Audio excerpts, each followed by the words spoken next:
Assalamualaikum warahmatullahi wabarakatuh. Apa kabar, sobat beriman? Semoga Allah Subhanahu wa Ta'ala memberikan kita kesehatan dan rejeki yang berlimpah. Amin, amin. Ya Robbal 'Alamin. Kisah Abu Bakar As-Siddiq dijuluki sebagai kekasih Rasulullah dan khalifah pertama.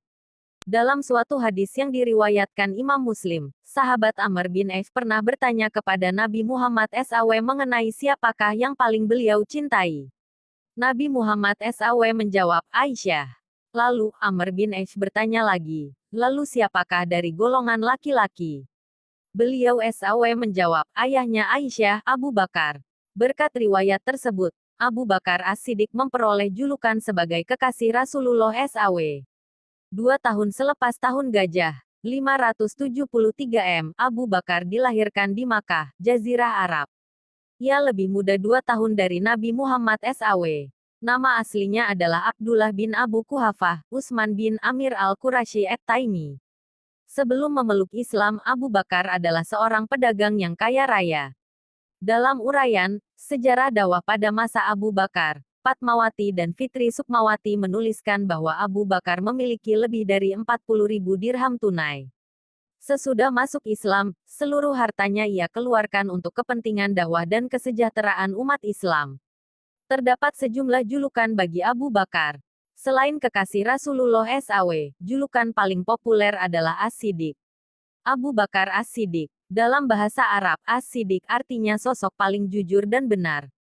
Julukan ini diperolehnya karena ia senantiasa membenarkan segala ucapan, perbuatan, dan risalah yang dibawa Nabi Muhammad SAW. Kisah mengenai munculnya julukan ini awalnya ia dapatkan ketika terdengar kabar bahwa Nabi Muhammad SAW melakukan Isra Miraj, lalu diangkat ke langit ketujuh untuk bertemu Allah SWT. Peristiwa itu, bagi orang-orang kafir Quraisy tidak masuk akal. Bagaimana mungkin Muhammad melakukan perjalanan dari Masjidil Haram di Makkah ke Masjidil Aqsa di Palestina dalam satu malam saja? Lantas, selanjutnya beliau SAW menceritakan pertemuannya dengan Allah SWT. Saat itu, orang-orang kafir Quraisy menertawakan Nabi Muhammad SAW. Ketika Abu Bakar bertemu mereka, orang-orang kafir Quraisy berkata, teman kamu itu, Muhammad, mengaku-ngaku telah pergi ke Baitul Maqdis Palestina. Dalam semalam, ujar mereka sambil terbahak. Lalu, Abu Bakar menjawab, jika ia, Muhammad, berkata demikian, maka itu benar. Abu Bakar termasuk dalam golongan orang-orang yang paling awal masuk Islam atau dikenal dengan golongan As-Sabiqun al-Awwalun.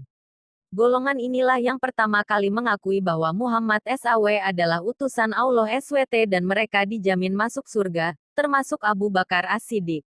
Berdasarkan buku biografi Abu Bakar As-Siddiq 2003, Muhammad Husain Haikal menulis mengenai perawakan Abu Bakar yang kurus. Sepasang bahunya kecil, wajahnya lancip, matanya cekung, serta dagunya agak menonjol. Kulit Abu Bakar tergolong putih dan urat-urat tangannya menonjol. Abu Bakar memiliki 4 orang istri, yaitu Qutailah binti Abdul, Buza, Zainab binti Amir, Asma binti Umais, dan Habibah binti Harijah. Dari keempat istrinya, ia memiliki 6 anak, 3 anak laki-laki dan 3 anak perempuan. Salah satunya adalah Aisyah binti Abu Bakar yang merupakan istri kesayangan Rasulullah SAW. Sebelum Nabi Muhammad SAW meninggal, di masa sakitnya, beliau sudah mengisyaratkan agar digantikan oleh Abu Bakar As-Siddiq sebagai pemimpin umat Islam kala itu. Lantas, usai Rasulullah SAW mangkat pada 11 H. 632 M, Abu Bakar As-Siddiq diangkat menjadi khalifah pertama Islam dalam kekhalifahan Rasyidin.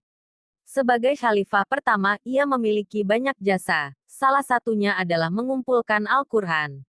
Di waktu itu, ayat-ayat Al-Quran tercecer di banyak tempat, seperti di pelepah kurma, permukaan batu cadas, dan hafalan para sahabat Nabi per surah atau ayat-ayat tertentu.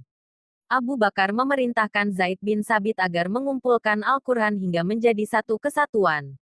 Sekitar 2 tahun 2 bulan memimpin umat Islam, Abu Bakar As-Siddiq wafat karena sakit yang ia derita pada usia 61 tahun. Pada 13 H. 634 M. Ia dikuburkan di samping makam Nabi Muhammad SAW.